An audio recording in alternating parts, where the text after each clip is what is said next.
வணக்கம் வந்தன மக்களே, இது தமிழச்சி குரல். உங்களில் ஒரு குரல். இந்த காணொலியில் நீங்கள் பார்க்க போகிற சிறுகதை குருவிக்கூடு. அதாவது ஆக்சுவலி எங்கேயாவது குருவி கூடு கட்டுச்சுன்னா வீட்டுக்குள்ளேயோ வெளியிலையோ கலைக்கக்கூடாதுன்னு சொல்லுவாங்க. ஒரு குடும்பம் மாதிரிமா அது கலைஞ்சா அதுவும் கலைஞ்சிரும் குடும்பமோ அப்படின்னு சொல்லுவாங்க இல்லையா? அந்த ஒரு கருத்தை மையப்படுத்தி இப்போ ஒரு கதை வரப்போகுது. ஒரு பெண்ணோட வாழ்க்கையில் குருவி கூடு மாதிரி ஒரு குடும்பம் தென்படுது. அதை கலைச்சி இவ வாழ போகிறாளா இல்லை விட்டு கொடுத்து வாழ போகிறாளா, அப்படி என்ன சுச்சுவேஷன் அவள் வாழ்க்கையில் வருது அப்படிங்கிறது இந்த கதை. வாங்க கதைக்குள்ளே போய் தெரிஞ்சுக்கலாம்.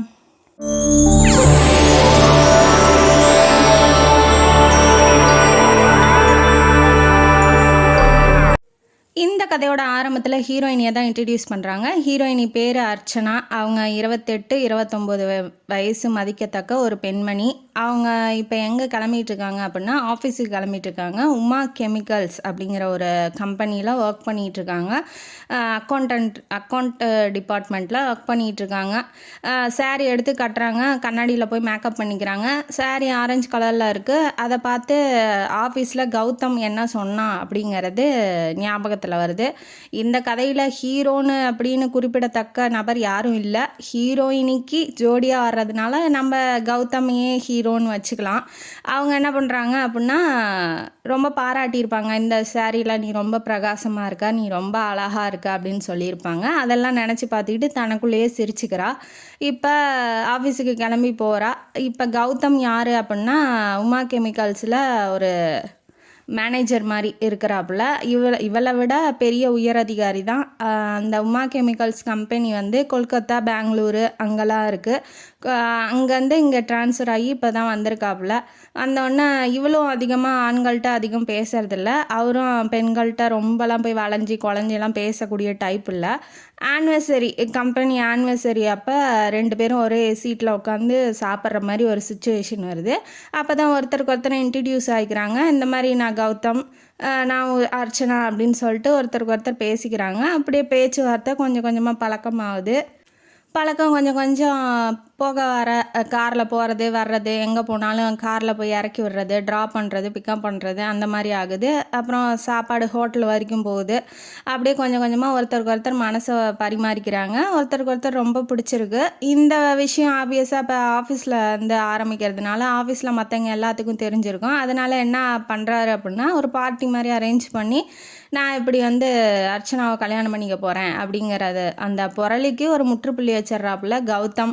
அதனால் எல்லாரும் அமைதியாகிடுறாங்க. சரி கல்யாணம் தானே பண்ணிக்க போகிறாங்க அப்படிங்கிற மாதிரி சப்புன்னு போயிடுது. அந்த கிசுன்னு பேசுறது சப்புன்னு ஆயிடுது. ரூமரா அப்படின்னு தான் நினைக்கிறேன். அது வந்து இப்போ ஆஃபீஸில் இப்போ எதுவும் அவள் கிடைக்கல வாய்க்கு மேலே. சரி இவங்க கல்யாணம் பண்ணிக்க போகிறாங்க, வாழ்க்கையில் சந்தோஷமாக இருக்கட்டும்னு அவங்கவுங்க வேலையை பார்த்துட்டு போயிடுறாங்க. இப்போ இந்த மேட்ரு, அதாவது கௌதமாக காதலிக்கிறோம், கல்யாணம் பண்ணிக்க போகிறோம் அப்படிங்கிற மேட்ரை அர்ச்சனா தன்னோட அத்தை கிட்ட சொல்லணும். அத்தை வீட்டில் தான் இப்போ இருக்கிறா. ஏன்னா சின்ன வயசுலேயே அவங்க அத்தைக்கு ஹஸ்பண்ட் இறந்து போயிட்டாரு. ஆனால் சொத்தோடு தான், வீடு, கொஞ்சம் நகை, கொஞ்சம் நிலம் எல்லாம் விட்டுட்டு தான் போயிருக்காப்புல. அதனால் சின்ன வயசுலேயே அவங்க அண்ணங்கிட்ட வந்துடுறாங்க. அவங்க அண்ணன் தான் வச்சு பார்த்துக்கிட்டு இருந்திருப்பாப்புல. இவளுக்கு வந்து 2 அக்கா இருக்காங்க. ஒரு அக்கா இந்த ஊர்லேயே உள்ளூர்லேயே கட்டி கொடுத்துருக்காங்க. இன்னொரு அக்கா வந்து மும்பை பக்கமாக இருக்காப்புல. பெரிய அக்கா அப்படின்னா ரொம்ப கருமி. அதாவது எச்சகையில் கூட காக்கா ஓட்ட மாட்டாங்க. ரொம்ப கஞ்ச பிஸ்னாரின்னு வச்சுக்கோங்களேன். 10 வருஷம்தான் ஹஸ்பண்டோட வாழ்ந்திருக்காங்க. அவங்க 2ஆம் தரமாக கல்யாணம் பண்ணி கொடுத்துருக்காரு அவங்க அப்பா. ஏன் அப்படின்னா அவங்களுக்கு வயசாயிருச்சு. காட்டுற மாப்பிள்ளையெல்லாம் எனக்கு வேண்டாம் வேண்டாம் வேண்டான்னு ஒதுக்கிட்டு அப்படியே வயசும் கடந்து போயிடுச்சு. அவங்க அப்பா எப்படி அப்படின்னா 3 பொண்ணுங்களை, அவங்களுக்கு 3 பொண்ணுங்க இல்லையா, 3 பொண்ணுங்களையுமே நல்லபடியாக படிக்க வச்சுருக்காரு. தங்கச்சி வந்து ஹஸ்பண்டை இழந்துட்டு வந்தப்போ, விதவையாக இருந்தப்போ கூட நீ போய் படிமா, நீ போய் வெளியில் போய் உன் காலில் சொந்த காலில் நில்லு அப்படின்னு சொல்லுவார். ஆனால் அவங்களுக்கு அதெல்லாம் இன்ட்ரெஸ்ட் இல்லை. அதனால சமயக்கட்டையே ஆக்கிரமிப்பு பண்ணி அங்கேயே வாழ்ந்துட்டாங்க. இப்போ பெரிய அக்கா வந்து 10 வருஷம் ஹஸ்பண்டோடு வாழ்ந்து அவங்களும் விதவியாயிட்டாங்க. அவர் வந்து நல்ல பணக்கார இடத்துல தான் கொடுத்துருப்பாங்க. பெரிய வீடு, பங்களா, தோட்டம், துறவு எல்லாமே இருக்குது. ஆனால் ₹1 வந்து அடுத்தவங்களுக்கு உதவி செய்யணுங்கிற எண்ணம் கொஞ்சம் கூட கிடையாது அந்த பொண்ணுக்கு. அவள் பேர் வந்து செண்பகம். அவள் வந்து பெரிய அக்காவா, சின்ன அக்கா அப்படின்னா சம்பாதிக்கிறதுக்கு தகுந்த மாதிரி அவங்க அக்கா பெரிய அக்கா கருமி இருக்கா இல்லையா, அவளுக்கு வந்து குழந்த குட்டிலாம் எதுவும் இல்லை. வயசானவர் கொடுத்ததுனால அவரும் சீக்கிரமாக போயிட்டாப்புல. இவங்க ஒன்றும் நடுத்தெருவில் நின்று விட்டுட்டு போகல. பேங்க்கில் போதுமான அளவு பணமும் இருக்க இடம், தோட்டம், தொறவு எல்லாம் இருக்குது. அவங்க ஒன்றும் கஷ்டம்லாம் படல. இந்த பக்கம் 2வது அக்கா எப்படி அப்படின்னா, ஹஸ்பண்ட் இருக்காப்புல, 2 குழந்தைங்க இருக்குது, சம்பாதிக்கிறாரு. சம்பாதிக்க தகுந்தாப்புல அவங்களும் செலவு பண்ணுவாங்க. அதாவது இருந்து இவ செலவு பண்ண மாட்டா, இல்லைன்னா கூட இவ செலவு பண்ணுவா. இந்தா வச்சுக்கோ, இப்போ மும்பைக்கு தங்கச்சி வந்தால் கூட இது வாங்கிக்கோ அதை வாங்கிக்கோன்னு சொல்லி நிறைய வாங்கி கொடுத்து அனுப்புவாங்க. அக்காவுக்கு கொடும்பாங்க. நிறைய செலவாளின்னு வச்சுக்கோங்களேன்.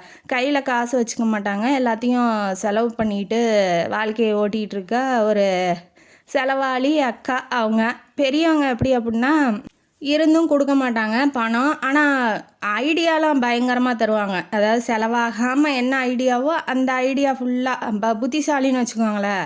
இந்த மாதிரி பண்ணு, ஏன் இதை செலவு பண்ணுற, அந்த மாதிரி பண்ணு, இப்படி செய்ய அப்படி செய்யன்னு ஐடியா, 100கணக்கான ஐடியாவெல்லாம் அள்ளி வீசுவாங்க பெரியவங்க. பெரிய அக்கா. சின்ன அக்கா வந்து அவ்வளோ நாலேஜ் எல்லாம் கிடையாது. ஆனால் செலவு பண்ணுறதுக்கு இப்படி போய் செலவு பண்ணலாம், அப்படி போய் செலவு பண்ணலான்னு வேணால் சொல்லுவாங்களே ஒழிஞ்சு, செலவாகாமல் எப்படி வாழ்கிறது அப்படிங்கிறது அவங்களுக்கு தெரியாது. ஐடியாவும் கொடுக்க மாட்டாங்க. ஆனால் பணம் ₹1 கொடு, ₹2 கொடு, ₹10 கொடு, எனக்கு அர்ஜெண்ட்டாக தேவைப்படுதுன்னா உடனே கொடுத்துருவாங்க. அவங்க அந்த மாதிரி டைப்பு. இருந்தும் அந்த அக்கா கொடுக்காது. இல்லைன்னா கூட இந்த அக்கா வந்து எங்கேயாவது கேட்டாவது வாங்கி கொடுத்துரும். அந்த மாதிரி 2 அக்கா இருக்குது. இப்போ அத்தை எப்படி அப்படின்னா, பழங்காலத்திலே ஊறி வாழ்ந்து வளர்ந்தவங்க. அதாவது ஹஸ்பண்ட் இழந்தா கூட நம்ம இன்னொரு கல்யாணம் பண்ணிக்கலாம் அப்படிங்கிற ஒரு எண்ணம்லாம் அவங்களுக்கு கிடையாது.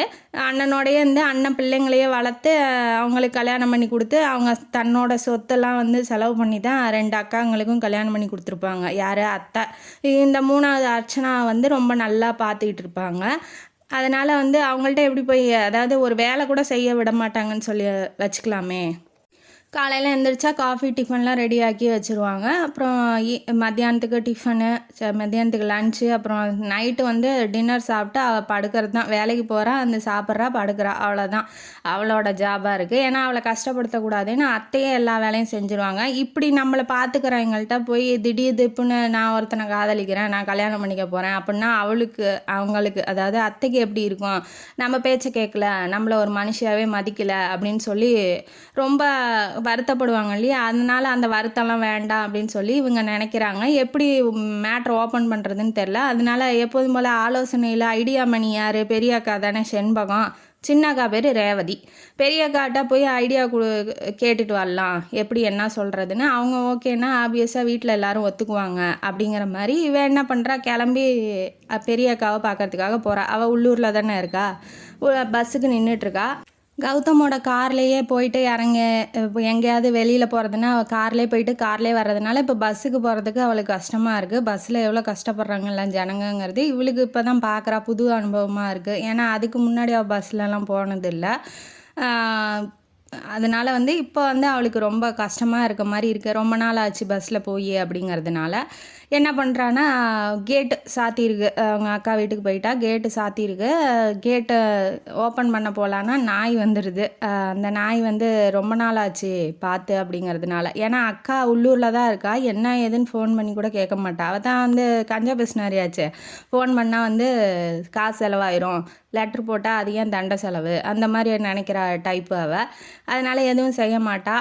ஏதோ மாதத்துக்கு ஒரு தடவை இவங்களாம் எழுதி போடுவாங்க. இவங்களாம் ஃபோன் பண்ணால் அவங்க என்ன ஏதுன்னு சொல்லி கேட்பாங்க. அவ்வளோதானே ஒழிஞ்சு அங்கே அந்த பக்கத்துலேருந்து ரியாக்ஷன் எதுவும் வராது. நாய் வந்து குலைக்கிறதுனால இவன் பயந்துக்கிறா. என்ன ரொம்ப நாளாச்சு, என்னப்பா தெரியலையா, அடையாளம் தெரியலையா. போன தடவை வந்தப்போ தான் ஒரு பிஸ்கட் பாக்கெட்டை பிரித்து போட்டுருவா. இந்த தடவையும் பிஸ்கட் பாக்கெட்லாம் வாங்கிட்டு வந்திருக்கா. ஆரஞ்சு பழம் எல்லாம் கையில் பிடிச்சிட்டு வந்திருக்கா பழம். அப்புறம் அக்கா வந்து கூப்பிட்றா. இருந்தாலும் அது நகர மாட்டேங்கிறதுனால வாங்கிட்டு வந்த பிஸ்கட் பாக்கெட்டை பிரித்து அந்த பக்கம் போட்டதுனால அது போய் சாப்பிடுது. எனக்கு தெரியாதா, என்ன அடையாளம் தெரியலையா அப்படின்னு சொல்லிட்டு உள்ளே போகிறா. போனதுக்கப்புறம் அப்போ தான் அவங்க அக்கா வருது. வந்தோடனே இல்லை புதுசாக தோட்டக்காரன் வந்திருந்தான், அவனை பார்த்து குலைக்குதான்னு நினச்சேன், நீ வா உள்ளே வான்னு சொல்லி உட்கார வைக்கிறாங்க.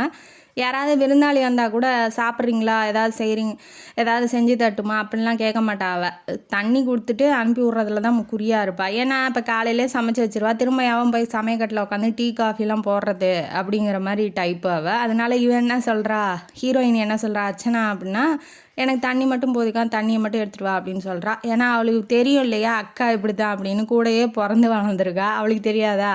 அதுக்கப்புறம் என்ன ஆகுது, மேட்ரு ஓப்பன் பண்ணுறா. இந்த மாதிரி கௌதம்ங்கிறத கல்யாணம் பண்ணிக்கலான்னு நினைக்கிறேன், காதலிக்கிறேன், அவரும் என்ன காதலிக்கிறாரு, நீ தான் அத்தைக்கிட்ட வந்து எப்படியாவது பேசணும் அப்படிங்கும்போது என்ன என்ன பண்ணுறாரு, அவருக்கு கல்யாணம் ஆயிடுச்சா அப்படின்னு சொல்லி கேட்க. ஆமாம், அவருக்கு கல்யாணம் ஆயிடுச்சு, 10 வயசில் பொண்ணும் 12 வயசில் பையனும் இருக்கான். அதாவது 2வது கல்யாணம், மறுமணம் பண்ணிக்க போகிறா இவ. அதுக்கு ஆல்ரெடி விவாகரத்தாகி ஒரு 4-5 வருஷம் ஆயிடுச்சு அப்படின்னு சொல்கிறா. சரி, உனக்கும் 2வது கல்யாணம் தானே, உனக்கு பிடிச்சிருந்தா போதுங்கும் போது அவங்க அக்கா சொல்லும் போது தான் நமக்கு தெரியுது அர்ச்சனாவுக்கும் இது செகண்ட் மேரேஜு அப்படிங்கிறது. இது ஒரு ட்விஸ்ட்டு, எனக்கே ட்விஸ்ட்டு தான். ஏன்னா செகண்ட் மேரேஜுங்கிறது இந்த வரைக்கும் கதையில் வரல, இப்போ தான் வருது. இவளுக்கு ஃபஸ்ட்டு கல்யாணம் எப்படி நடந்திருக்கும் அப்படின்னா, ஊரார ஜாம்னு நல்லா சூப்பராக கல்யாணம் பண்ணி வச்சுருப்பாங்க. நல்லா ஒரு இன்ஜினியர் மாப்பிள்ளை. அவங்க அக்காலாம் பொறாமை பிடிச்சிட்டு இருக்கா. இவ தான் அந்த கஞ்ச பிஸ்னாரி என்ன பண்ணுறான்னா, பொறாமை பிடிச்சிட்டு இருந்திருக்கா. எனக்கு 2வது கல்யாணம், வயசானவரை கல்யாணம் பண்ணி வச்சிட்டிங்க, இவளுக்கெல்லாம் பாருங்கள் சூப்பரான மாப்பிள்ளை சீர் சனத்தையோடு நல்லா பண்ணி வைக்கிறீங்கன்னு அந்த மண்டபத்திலே எரிச்சலோடு தான் நின்றுட்டு இருந்தா இவ செண்பகம் பெரிய அக்கா.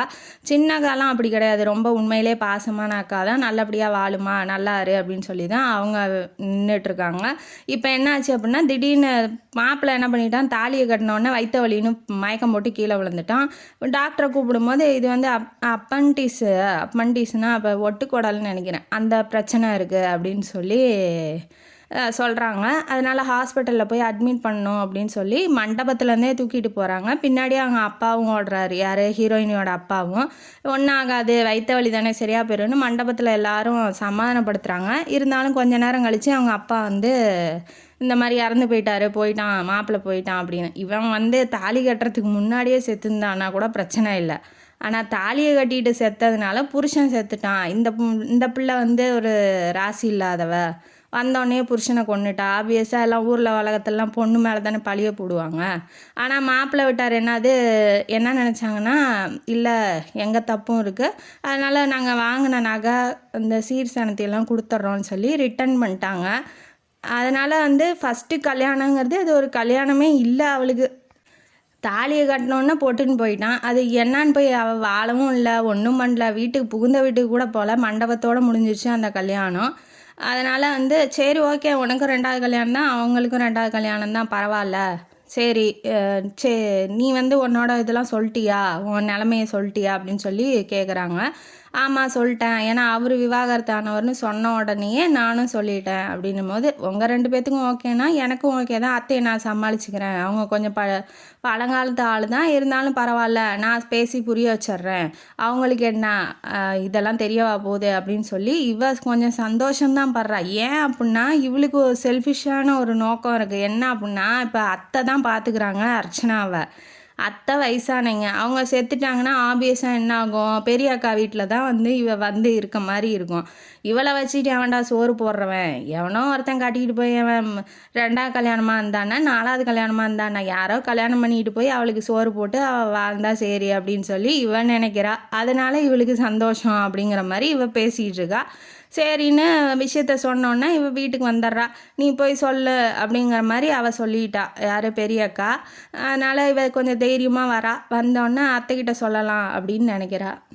அத்தைக்கிட்ட ஓப்பன் பண்ணுற மேட்ரு, இந்த மாதிரி கௌதம்ங்கிறவனை காதலிக்கிறேன், கல்யாணம் பண்ணிக்க போகிறேன் அத்தை, உங்களுக்கு சம்மதமா அப்படின்னு சொல்லி கேட்கும்போது அவங்களுக்கு ரொம்ப சந்தோஷம்தான். பழங்காலத்து ஆள்லாம் இல்லை அவங்க. இவன் நினச்ச மாதிரி அவங்க சங்கடமும் வரல. எனக்கு அப்புறம் உன்னை யார் பார்த்துக்க போகிறான்னு தான் எனக்கு வருத்தமாக இருந்துச்சு ஒழிய, நான் வந்து உன் வாழ்க்கை அதாவது கெடுத்து நீ வந்து இங்கே தான் இருக்கணும், நீ யாரையும் கல்யாணம் பண்ணிக்க கூடாதுன்னுலாம் நான் நினைக்கலம்மா, நீ நல்லா இருந்தால் சரி அப்படிங்கிற மாதிரி தான் அவங்க. நல்ல டைப்பு தான் அவருக்கு. அவங்க அப்பா ஏன் இல்லை அப்படின்னா, இந்த மாதிரி மண்டபத்திலே செத்து போயிட்டான் இல்லையா மாப்பிள்ளை, அதை நினச்சி அவங்களுக்கு ஹார்ட் அட்டாக் வந்து அவரும் ஒரே மாதத்துலேயே செத்து போயிடுறாரு. அதனால் அவங்க அப்பாவும் இல்லை. அத்தை வந்து அவர் கௌதம் ஓகேன்னா அத்தையும் கூட்டிகிட்டு போய் அவங்க வீட்டோட வாழ்கிற மாதிரி இப்போ இவங்களோட பிளான் இருக்குது. கௌதமை கூட்டிகிட்டு வா, நான் பார்க்கணுன்னு சொல்கிறாங்க. அதனால் ஞாயிற்றுக்கிழமை நல்ல நாள் பார்த்து கூட்டிகிட்டு வந்தோடனே பிடிச்சிருக்கு, அத்தைக்கும் பிடிச்சிருக்கு. காஃபி சாப்பிடுங்க, டீ சாப்பிடுங்க, சாப்பாடெலாம் போட்டு பரிமாறுறாங்க, விருந்து வைக்கிறாங்க. உங்களை மாதிரியே அர்ச்சனாவும் சமைப்பாங்களான்னு கேட்குறா. அவள் என்னை விட சூப்பராக சமைப்பாப்பான்னு சொல்கிறாங்க. அவள் வந்து உனக்கு கல்யாணம் பண்ணிக்காத, 2ஆம் தரமா வர்றதுனால அவளை பற்றி தப்பாக நினச்சிக்காத. அவள் ரொம்ப நல்ல பொண்ணு, யாரோட ஆம்பளை சகவாசமும் இல்லாமல் நாங்கள் வந்து பார்த்துக்கிட்டு பொத்தி பொத்தி வளர்த்திருக்கோம். அதனால் நீ அவளை பற்றி எந்த கவலையும் பட வேண்டாம் அப்படிங்கிற மாதிரி ஒரு நல்லதாக சொல்லி விடுறாங்க. நீங்களும் வாங்க எங்கள் வீட்டுக்கு அப்படின்னு சொல்லி கௌதம் இன்வைட் பண்ணுறான். சரி, இந்த அடுத்த ஞாயிற்றுக்கிழமை போய்க்கலாம் அப்படின்னு சொல்லிட்டு அடுத்த ஞாயிற்றுக்கிழமை அவங்க வீட்டுக்கு போகிறாங்க. அத்தையும் அர்ச்சனாவும் போயிட்டு அவங்க வீட்டில் யாருமே இல்லை, அவன் மட்டும்தான் இருக்கான். அவங்க குழந்தைங்க எல்லாம் அவங்க அம்மா ராதிகா, அவங்க அம்மா எக்ஸ் ஒய்ஃபு பேர் ராதிகா, அவன் வீட்டில் இருக்கிறாங்க. இப்போ இவங்க உள்ளே போய் சமையலில் வேலையை பார்க்கும்போது, கௌதம் வந்து வேலையை பார்த்துட்டு இருக்கும்போது இவன் வந்து அவன் ரூமுக்குள்ளே போய் ஆல்பம், எக்ஸ் ஒய்ஃபோட ஆல்பம், குழந்தைங்க ஃபோட்டோ, ரொம்ப அன்பாக இருக்க மாதிரி, ரொம்ப அந்யோன்யமாக இருக்க மாதிரி இருக்குது. அப்புறம் ஃபோட்டோவுக்கு பின்னாடி அன்புடன் ராதிகா, இது உங்களுக்கான பரிசு அப்படின்னு சொல்லி எக்ஸ் ஒய்ஃபு கொடுத்ததெல்லாம் பார்த்துக்கிட்டு இருக்கா. இவளுக்கு நெஞ்சுக்குள்ளே ஒரு ஓரமாக உறுத்தல், யாராக இருந்தாலும் உறுத்தும் இல்லையா? இப்போ விவாகரத்து டைவர்ஸ் ஆயிடுச்சு, இருந்தாலும் அவன் வாழ்க்கையில் என்ன ஆச்சு, என்ன நடந்துச்சு, எதனால் டைவர்ஸ் ஆச்சு அப்படிங்கிறத அவன் சொல்லலை, கௌதம் இன்னும் சொல்லலை. அதனால் இவ கொஞ்சம் பயப்படுறா. ஏன் சொல்லலை, எதனால் சொல்லலை, ஏதாவது இவங்க சேரலாம் இல்லையா பின்னாடி, இல்லை என்ன அப்படி பிரிஞ்சு போகிற அளவுக்கு என்ன காரணமாக இருக்கும், இல்லை கௌதம் கெட்டவனாக இருப்பானோ, நம்ம முன்னாடி நல்லவன் மாதிரி நடிக்கிறானோ அப்படிங்கிற ஒரு கேள்விகள்லாம் இவன் மனசுக்குள்ளே வருது. ஏன்னா 2ஆம் தரமாக போகிறா, இவளுக்கு கொஞ்சம் பயமாக தான் இருக்குது. அதனால் என்ன பண்ணுறான்னா மூடி வச்சுட்டு இப்போ வெளியில் வரா. வெளியில் வந்தோடனே அவன் முகத்தை பார்த்தோன்னே வச்சு இவனாவது கெட்டவனாவது, அவன் ரொம்ப நல்லவன் அப்படிங்கிற மாதிரி ரொம்ப உருகிறா. பார்த்தாவே தெரியும் இல்லையா ஒவ்வொருத்தருக்கு, இவன் வந்து சாடிஸ்ட்டு, இவன் வந்து சைக்கோ அப்படிங்கிற மாதிரி தெரியும் இல்லையா? அவனை பார்த்தா அப்படி தெரியல. இருந்தாலும் மனசுக்குள்ளே ஒரு ஓரமாக உறுத்தல் இருந்துகிட்டே இருக்குது. இவன் என்ன சொல்லிடுறான், 2 நாள் பெங்களூர் போயிடுவேன், நீ தான் தனியாக தான் இருக்கணும் அப்படின்னு சொல்லிட்டு இவன் கிளம்பி போயிடுறான். ஆஃபீஸ் விஷயமா பெங்களூர் போயிடுறான். இவன் அத்தையோட வீட்டுக்கு போயிடுறா. வீட்டுக்கு போனோடனே அத்தை வந்து கொஞ்சம் ஜாமான்லாம் வாங்க சொல்லியிருப்பாங்க. அதாவது பொங்கலுக்கு தேவையான முந்திரி, மிளகு, ஜீரகம்லாம் வாங்க சொல்லியிருப்பாங்க. சூப்பர் மார்க்கெட்டுக்கு போகிறா. போகும்போது என்ன பண்ணுறான்னா ராதிகாவை பார்த்துட்றா. கௌதமோட எக்ஸ் ஒய்ஃபை பார்க்குறா. ஃபோட்டோவில் ரொம்ப அழகாக சினிமா நடிகை மாதிரி இருந்தவ இப்போ எப்படி இருக்கா அப்படின்னா கொஞ்சம் அழுக்கான, ரொம்ப நாள் பழைய புடவையை கட்டிகிட்டு இருக்கா. பத்தாவதுக்கு ரொம்ப ஒல்லியாக, ரொம்ப நோய்வாய்ப்பட்ட மாதிரி இருக்கா. அவளுக்கு பார்த்தோன்னே இந்த ஃபோட்டோவில் பார்த்தவ இவ இல்லையே, இப்போ அவளே தான், ஆனால் அப்போ இருந்த க்ளோ, ஷைனிங்கு, ரொம்ப நல்லா சூப்பராக இருந்தவ இப்போ ரொம்ப தொங்கலாக இருக்கா. அதை பார்த்தோன்னே அவளுக்கு வந்து ஏன் இப்படி இருக்காங்க, என்னாச்சு அப்படின்னு சொல்லிட்டு அவளுக்கு கொஞ்சம் மனசு உறுத்தலாக தான் இருக்குது. இருந்தாலும் அதை எதுவும் வெளியில் காமிச்சிக்கல. ஏன்னா இப்போ கௌதம்கிட்ட கேட்காம இவள்கிட்ட வந்து பேசினா தப்பாயிருமோ அப்படின்னு சொல்லிட்டு அவள் போயிடுறா. ஆனால் அத்தைக்கிட்ட சொல்லணும்னு நினைக்கிறா. இந்த மாதிரி பார்த்தேன், இந்த மாதிரி ஏன் டைவர்ஸ் ஆச்சு, என்ன ஆச்சுன்னு எனக்கு தெரியல, எதனால் இப்படி ஆகுது அப்படின்னும் எனக்கு புரியல அப்படின்னு சொல்லிட்டு இவ எதுவும் அத்தைக்கிட்ட சொல்லலை. அதனால் என்ன பண்ணுறா அப்படின்னா மறுநாள் ஆகுது. மறுநாள் ஆனவுடனே அவளே ராதிகாவே வந்து பேச வந்துடுறா. ஏன்னா அப்போ காரு அப்பப்போ பாப்பா ஒரு அந்த ஆஃபீஸில் தான் வேலை செய்கிறாரு ஹஸ்பண்டு அப்படின்னு, அதாவது எக்ஸ் ஹஸ்பண்ட் டைவர்ஸ் ஆயிடுச்சு, அவங்க வேலை செய்கிறாங்கன்னு தெரியும். இருந்தாலும் அப்பப்போ காரில் கௌதம் வந்து அர்ச்சனா கூட போகிறது வர்றதெல்லாம் பார்த்துருக்கா. அதனால் என்ன பண்ணுறா அப்படின்னா அவளே வந்து பேச ஆரம்பிக்கிறா. நீங்கள் தானே அர்ச்சனா, இப்படி கௌதமை கல்யாணம் பண்ணிக்க போகிறீங்க அப்படின்னு சொல்லி கேட்கும்போது இவன் என்ன நினைக்கிறான்னா இவ ஏதாவது சண்டைக்கு வந்துடுவாளோ, ஏதாவது நம்மக்கிட்ட வந்து பிரச்சனை பண்ண போகிறாளோன்னு நினைக்கிறா. அதெல்லாம் எதுவும் அவன் சொல்லலை. அவள் என்ன சொல்கிறா அப்படின்னா இந்த மாதிரி எனக்கு குறிப்பிட்ட அமௌண்ட்டு, குழந்தைங்கள பார்த்துக்கிறதுக்காக ஒரு குறிப்பிட்ட அமௌண்ட்டு வந்து மாதம் கொடுத்துட்ருக்காப்புல, அதை மட்டும் நிறுத்திட வேணாம், அவர் விருப்பம், யாரை வேணாலும் கல்யாணம் பண்ணிக்கிட்டோம், யார் கூட வேணாலும் வாழ்த்தோம், அது அவரோட விருப்பம், இதை மட்டும் நிறுத்திடாதீங்க. அதுவும் இல்லாமல் பத்தலை, நான் சம்பாதிக்கிறதே வீட்டு வாடகைக்கும் குழந்தைங்க சாப்பாட்டுக்குமே எனக்கும் குழந்தைங்களுக்கும் சாப்பாட்டுக்குமே சரியாக போயிடுது, கொஞ்சம் எக்ஸ்ட்ரா அமௌண்ட்டு போட சொல்லுங்கள் அப்படின்னு சொல்லிட்டு அவள்கிட்ட ரெக்வஸ்ட் பண்ணிகிட்ருக்கா. இதை கேட்டோன்னே அர்ச்சனாவுக்கு வந்து ஒரு மாதிரி ஆகுது. இப்போ எக்ஸ் ஒய்ஃபு எப்படி கல்யாணம் பண்ணலாம், நீ யார் என் புருஷனை கட்டிக்கிறதுக்கு, நான் விவாகரத்துக்கு பண்ணுறேன் இல்லை திரும்ப வந்து வாழ்கிறேன், நீ ஏன் அதெல்லாம் பண்ணுற, உனக்குலாம் அறிவே இல்லையா, நீலாம் ஒரு பொம்பளையா, அப்படின்னு திட்டுவா அப்படின்னு எதிர்பார்த்தா. பட் ஆனால் இந்த ரெக்வஸ்ட் வந்து அவன் மனசில் ஏதோ ஊடுருவி உறுத்துது அவளை. ஏன் அவள் வந்து நம்மள்ட்ட ஏன் சொல்லணும், நம்ம என்ன அவ்வளோ பெரிய தப்பு பண்ண போகிறோமா, ஒரு குடும்பத்தை வந்து நம்ம பிரிக்கிறோமோ அப்படிங்கிற மாதிரி அவளுக்கு மனசுக்குள்ளே தோண ஆரம்பிக்குது. வீட்டுக்கு வரா, அதையே பற்றி யோசிக்கிறா. அவங்க சொன்னது அதை பற்றி யோசிச்சுக்கிட்டே இருக்கா.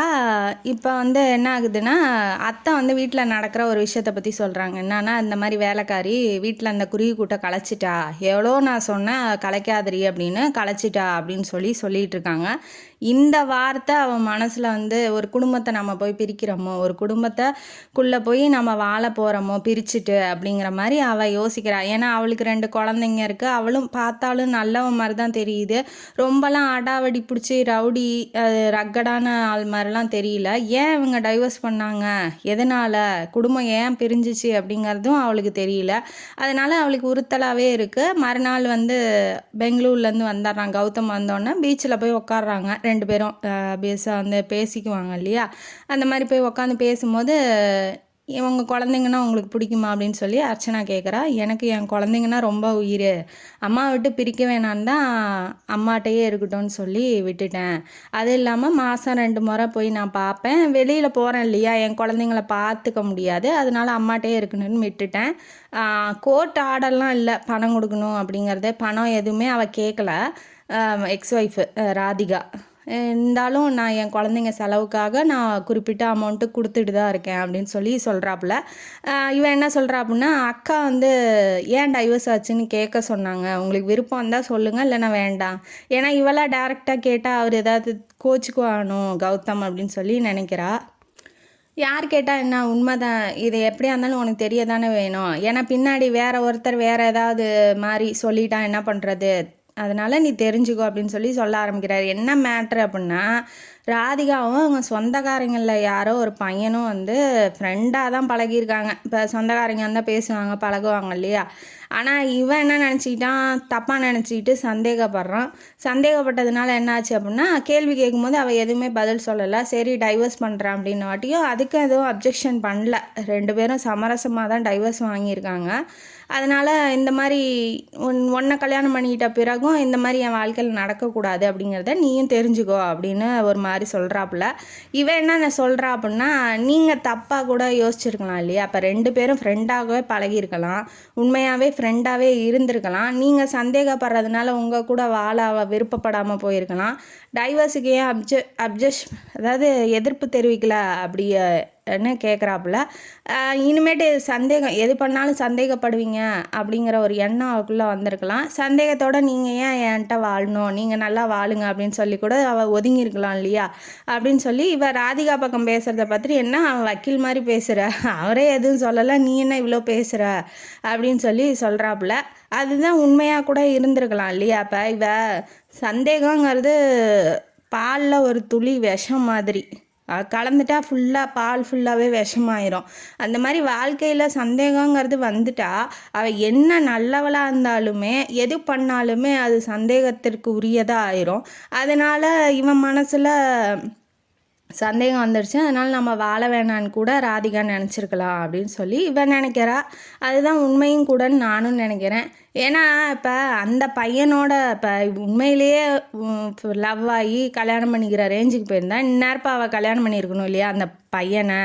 அது என்ன பண்ணலன்னு சொல்லி கேட்குறா. கேட்டோன்னே ஏன் பண்ணியிருக்கா, இப்போ கல்யாணம் பண்ணால் கல்யாணம் பண்ணி ஒருத்தன் வச்சிக்கிட்டு இருக்கான் ஒய்ஃபை அப்படின்னா, அந்த ஒய்ஃபோட பழகிறதுக்கு தான் நிறையா பேர் ஆசைப்படுவானுங்க. ஏன்னா அவன் தலையில் எதுவும் விடிஞ்சிடக்கூடாது இல்லையா, ரெஸ்பான்சிபிலிட்டிலாம். தனியாக இருக்கும்போது அந்த குழந்தைங்க அவளையும் சேர்த்து ஏற்றுக்கிற மாதிரி இருக்கிறதுனால அவன் விட்டுட்டு போயிருக்கலாம் அப்படிங்கிற மாதிரி அவன் சொல்கிறான் கௌதம். ஆனால் அது உண்மை இல்லை. ஏன்னா அவன் என்ன நினச்சிருக்கலாம் அப்படின்னா, நம்மளால் போய் பேசி பழகி ஒரு குடும்பமே வந்து கெட்டு போயிடுச்சு, இனிமேட்டும் போய் அவள் வாழ்க்கையை வந்து கெடுக்க வேணான்னு சொல்லி கூட அந்த பையன் போயிருக்கலாம் இல்லையா அப்படின்னு சொல்லி இவ சொல்கிறா. இருந்தாலும் அவன் அதெல்லாம் ஏற்றுக்கிற மனநிலையில் இல்லை. அதனால் சரி வா போதும், இதோட அந்த கான்வர்சேஷன் போதும், வா வீட்டுக்கு போகலான்னு சொல்லிட்டு அத்தை வீட்டில் இறக்கி விட்டு அந்த க்ரீட்டிங் கார்டு, அதாவது இன்விடேஷன் அடித்து வச்சுருப்பாங்க இல்லையா, அட்ரஸ் லிஸ்ட்டு, விருந்தாளிங்க லிஸ்ட்டெல்லாம் கொடுத்துட்டு இவன் போகிறான். நீ அமுச்சு விடும் போது இதையும் அமுச்சு விட்ருவான், ஃப்ரெண்டுக்கு அமுச்சு விட்டதுக்கப்புறம் இதையும் அமுச்சு விடு அப்படின்னு சொல்லிட்டு இன்விடேஷன்லாம் கொடுத்துட்டு அட்ரஸ் லிஸ்ட்டு கொடுத்துட்டு இவன் கிளம்பி போயிடுறான். ராதிகாவை பற்றி நினைக்கும்போது இவளுக்கு கொஞ்சம் உறுத்தலாக தான் இருக்குது. இருந்தாலும் இவங்க மனப்பூர்வமாக பிரிஞ்சிட்டாங்க. இனிமேட்டும் நம்ம ஏன் போய் தேவையில்லாமல் இவங்க ரொம்ப டீப்பாக போய் ஏன் நம்ம இதெல்லாம் போய் குட்டையை கலப்பணும் அப்படிங்கிறதுனால இவ கொஞ்சம் அமைதியாகவே இருக்கா. அந்த சந்தோஷம் முதல்ல கல்யாணம் பண்ணிக்கலாம் அப்படிங்கிற சந்தோஷம் வந்து இப்போ அவள் ஃபீல் பண்ணலை. அதனால் என்ன பண்ணுறா அப்படின்னா, அந்த இன்விடேஷன்லாம் ஏதோ எழுதி வச்சிட்டா. நான் மறுநாள் கொண்டு போய் போஸ்ட் பண்ணுற மாதிரி தான் இருக்குது. மறுநாள் எந்திரிக்கிறா, கிளம்பி போகலாம் அப்படிங்கும்போது கதவை தட்டுற சத்தம். திறந்து பார்க்கும்போது ஒரு 12 வயசு பையன், அதாவது எல்லாத்துக்கும் தெரிஞ்சது ஆப்வியஸாக வந்து ஹீரோ, அதாவது கௌதமோட பையன் உதய் ராஜ் அவன் வந்து நிற்கிறான். நின்னோடனே உதயகாந்தன் நினைக்கிறேன், உதயகாந்தன் வந்து நிற்கிறான். அந்த பையன் வந்து நின்னோடனே, நீங்கள் தானே அர்ச்சனா, அப்பா கல்யாணம் பண்ணிக்க போகிற பொண்ணு நீங்கள் தானே அப்படின்னு சொல்லி கேட்கும்போது அவளுக்கு ஒரு கில்ட்டி ஃபீல் வருது. என்ன அந்த பையன் இப்படி கேட்குறான் அப்படிங்கிற மாதிரி. இருந்தாலும் காமிச்சிக்கல. ஆமாம் அப்படின்னா இன்ட்ரடியூஸ் பண்ணிக்க முடியும், அப்படி சொல்ல முடியாது இல்லையா? ஆமாப்பா என்ன அப்படின்னு சொல்லி கேட்கும்போது இந்த மாதிரி நர்சிங் ஹோம் பேர் சொல்கிறான், அங்கே வந்து அப்பா வர சொல்லுங்கள். ஏன்னா இவன் வந்து இன்விடேஷன் கொடுத்துட்டு ஊருக்கு போயிட்டான் வேலை விஷயமா. மறுநாள் தான் வருவேன் அப்படின்னு சொல்லிட்டு போயிட்டான். அதனால் என்ன பண்ணுறான் இந்த பையன் இங்கே வந்து, ஏன்பா நர்சிங் ஹோமுக்கு வர சொல்கிற அப்பாவை, இது யாருக்காவது எதாவது ஆயிடுச்சா இல்லை உனக்கு எதாவது ஆயிடுச்சா, என்னப்பா விஷயம் என்னன்னு என்கிட்ட சொல்லுப்பா, நீ உட்காரு, நான் உனக்கு வந்து ஹார்லிக்ஸ் போட்டு வரேன் அப்படின்னு சொல்லி இவ சொல்கிறா.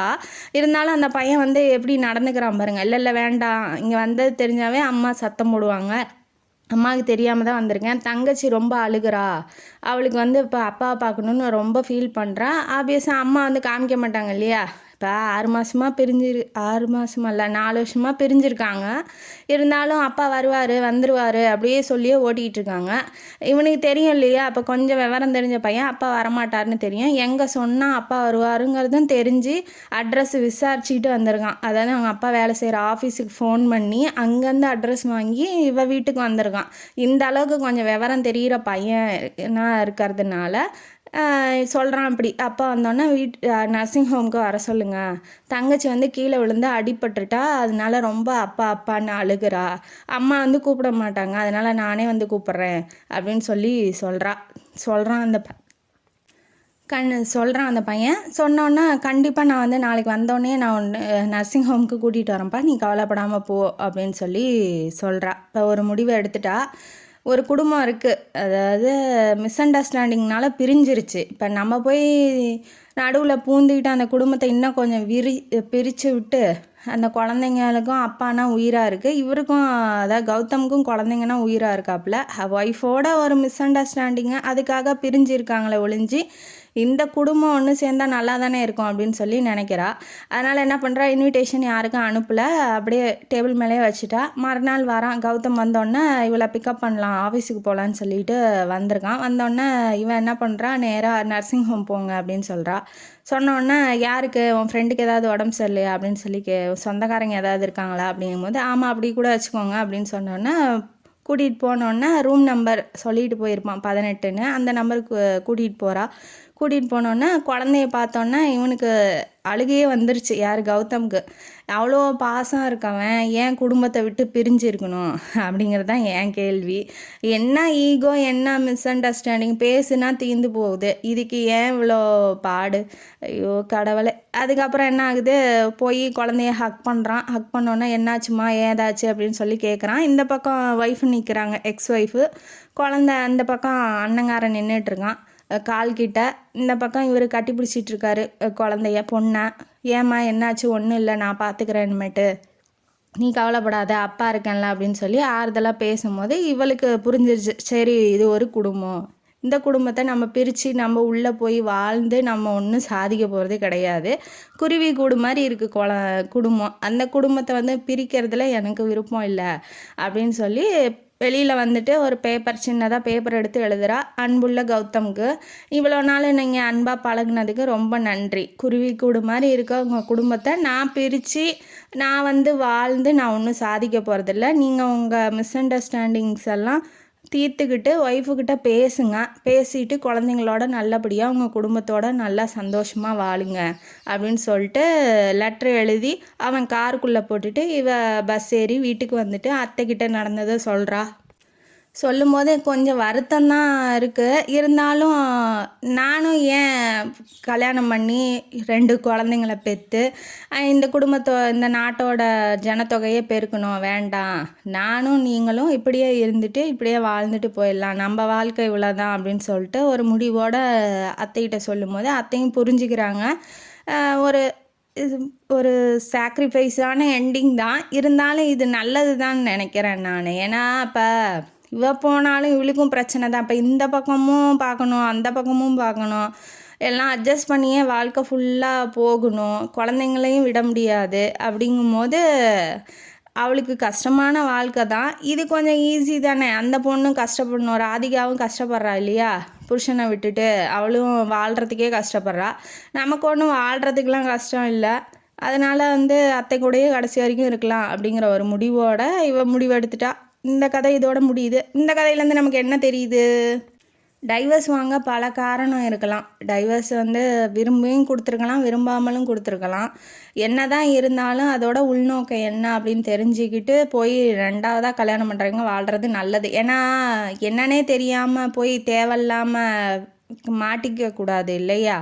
காலை விட்டுட்டு அப்புறம் காலை எடுக்க முடியாமல் ஆயிடுச்சுன்னா என்ன பண்ணுறது? அதனால் ஆழம் தெரியாமல் காலை விடாதீங்க அப்படிங்கிறது. குடும்பத்தோடு இருந்தால் மேக்ஸிமம் சேர்த்து வச்சுருங்க, ஹீரோயினி பண்ண மாதிரியே. ஏன்னா அதுதான் அவங்களுக்கும் நல்லது, நமக்கும் நல்லது. இல்லை ரொம்ப டார்ச்சலாக இருக்குது அப்படின்னா ஓகே, அவங்களோட போய் 2வதாக வாழலாம், அது ஒன்றும் தப்பு கிடையாது. இருந்தாலும் ஒரு குடும்பத்தை பிரித்து நம்ம போய் உள்ளே வாழ்ந்து நம்ம ஒன்றும் சாதிக்க போகிறது கிடையாது இல்லையா? அதனால் 2வதாக கல்யாணம் பண்ணுறீங்க பண்ணிக்கோங்க, ஆனால் ஒரு குடும்பத்தை கெடுத்துட்டு பண்ணாதீங்க அப்படிங்கிறது இந்த கதையோட கருத்து. இந்த கதையும் கனவு உங்களுக்கு பிடிச்சிருந்தா லைக் பண்ணுங்கள், ஷேர் பண்ணுங்கள், சப்ஸ்கிரைப் பண்ணுங்கள், கமெண்ட் பாக்ஸில் கமெண்ட் பண்ணுங்கள். நன்றி மக்களே.